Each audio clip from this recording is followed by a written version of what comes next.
everybody, welcome to another video on Build It TV. Thank you very much for watching, and in this one we're going to be removing the injection system off the 280Z in replacement for some carbs. The question I'm going to ask is why? Because it's backwards technology, right? The injection system is much newer and is what modern cars use, whereas the carbs aren't. Well, my thinking is this car is never going to be fast. It's never going to be Skyline fast or anything like that. It's going to be fun, and it's always going to look good. And the difference between an injection engine bay and what a nice carbed engine bay can look like is a world of difference. Less wiring, less stuff to go wrong, lower pressure systems to deal with, easy to fix on the fly, and to be honest, like the sound, the visceral, everything makes me want to go carbs. As the injection system was really just a band-aid that Datsun put on for the American emission laws and for, you know, keeping it relevant in America without having to change too much on the vehicle, they literally stuck a standalone system on. So everything is separated from the main body and the rest of the car. For everything I've read, you can literally unbolt all the injection system setup and bolt on the carb setup, and it will work. Even the distributor ignition stuff should be fine to use on the SU carbs. So fingers crossed we can keep all that stuff in place. If you think of doing this project yourself, or you just like Datsuns, make sure to hit subscribe because we've got plenty of videos coming down the line. Obviously these carbs aren't looking the best at the moment, and that will be for another episode of tidying up and refreshing the carbs, and another one again when we fit them all and get it running. But for now we're going to concentrate on removing all the injection wiring and making a nice clear area to work. So everything you need when you're removing your injection wiring on a Datsun 280Z. So as you can see, the 280Z injection system is a pretty complicated thing. There's lots going on here. I mean, these are plug wires, so we're going to need those anyway, but even under here there's a lot going on. So what we're going to do is we're going to start by taking off the front air box, take out the radiator because it's already disconnected, just to give us a bit more room, and then we can take up the MAF, and we'll have a little look at what's left after that, which should just be our inlet manifold.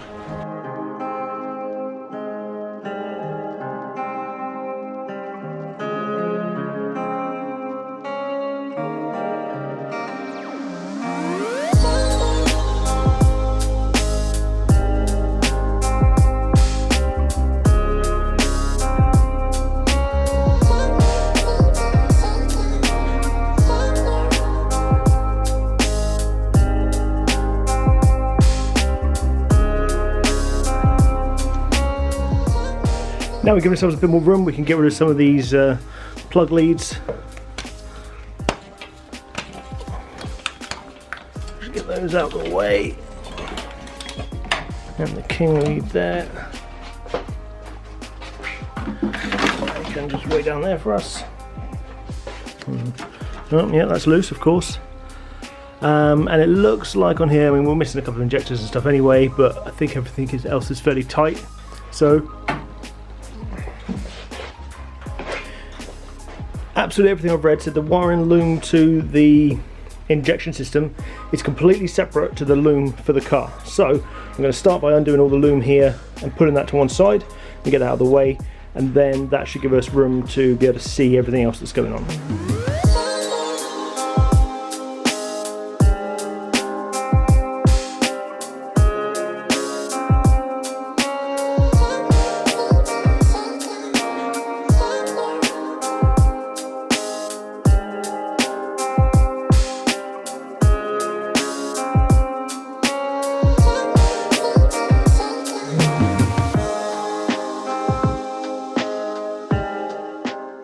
Well, that looks a lot clearer.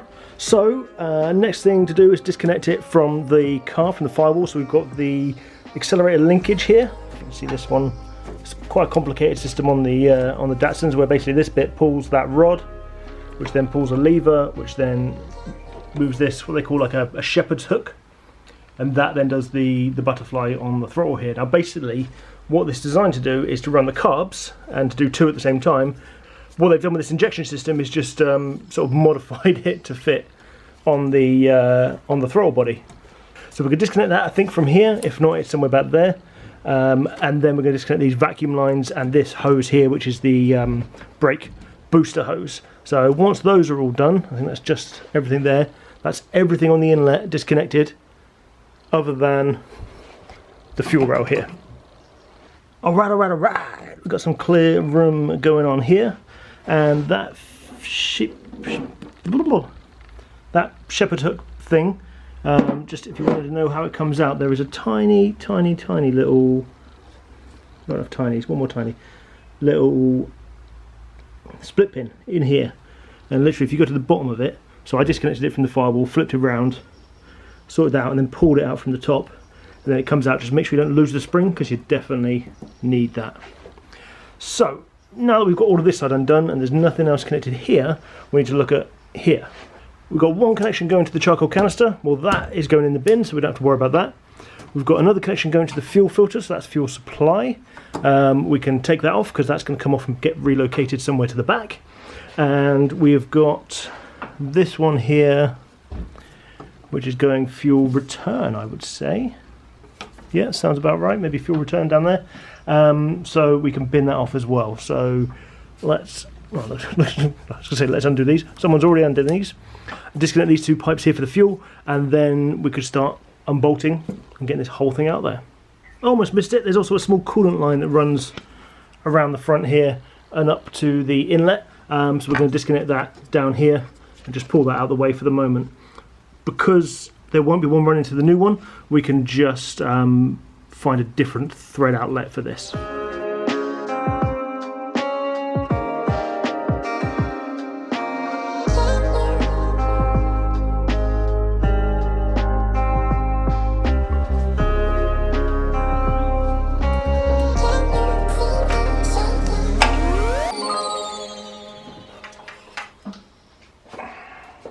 Okay, so you saw me remove the 4 big bolts up the top here. What you didn't see, that's interesting. What you didn't see is there was actually, you see these sort of half bolted in bits here. They are washers that hold in the inlet manifold as well. So they actually double up for the exhaust and the inlet manifold. So if you could see, there's another half section to it on each side of here. I'll put that down. So here and here.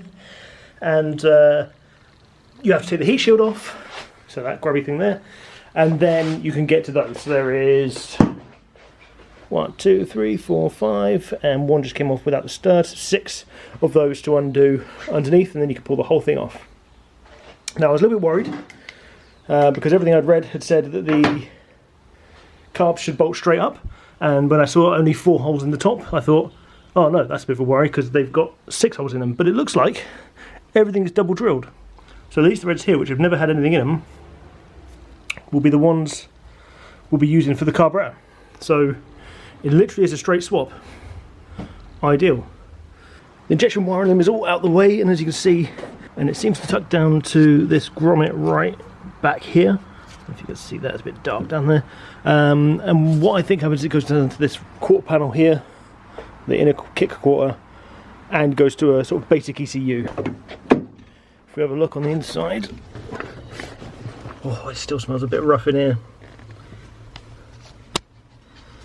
Then we have to take this panel here off with a couple of, looks like 10 mils, and we'll have a little look, see what's underneath there.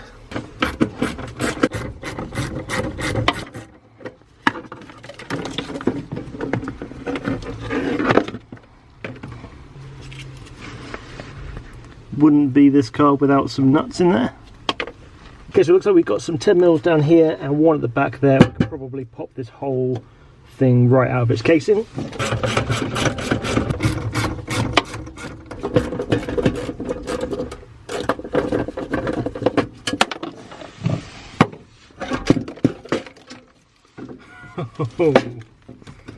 So we'll take out the bolts and the ratchets.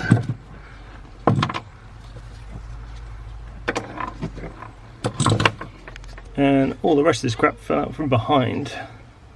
So we've got, add the missing valves. It's a bit tricky for me.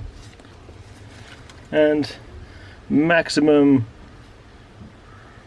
oh, that is an R. I thought it was a H at the beginning. Maximum protection. I mean, it doesn't look like a condom wrapper, so maybe something else. I don't know. Snail. Nice. And more nuts and shit. Right, so that's left us with this ECU, and we can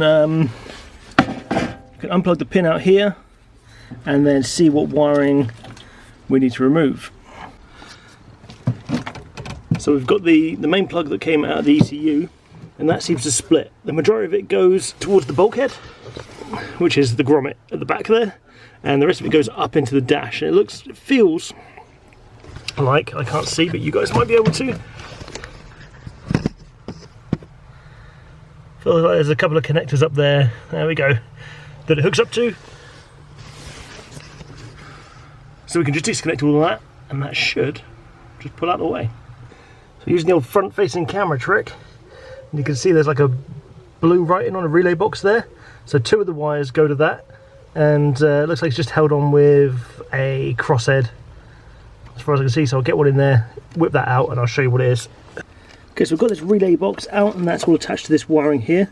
One of the strange things is these ones here, these plugs, they don't have any clips on them to sort of press to release. They just pull apart from each other, so that's a bit strange. I was looking for a clip for quite a while. But when I went to pull this through, because I thought coming through this way would be the easiest because these are quite big, it wouldn't pull, and I think that's because in this quarter here we've got this box here which looks like some sort of capacitor or something, and then this wiring loom here. Now this wiring loom runs all the way across the bulkhead and goes to what looks like 2 maybe live wires.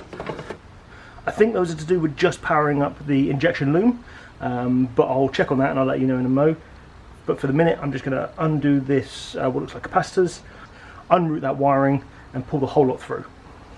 So that is the entire injection system out of the car. After a bit of Googling, this thing is a drop-in resistor, so the idea is that it drops the voltage down for the injectors, and I'm pretty certain, like 99% sure, that this live here that was running across is purely to power up the injection system on there, so we shouldn't need it for the main run-ins of the lives of the car. I won't be chucking it though, just in case, because that's one of the next jobs to do. Oh, look at all that room to party now. What a difference it was from the pre-shots, when all this was just wires and stuff. Obviously, there is some stuff to go back on here, otherwise it's not going to run very well. Thanks very much for watching, guys. I really appreciate every view and comment that I get, and make sure you subscribe before you leave if you like all the Datsun content. Right, I'm going to crack on with the next bit and see if we can get these carbs sorted, so I'll see you later.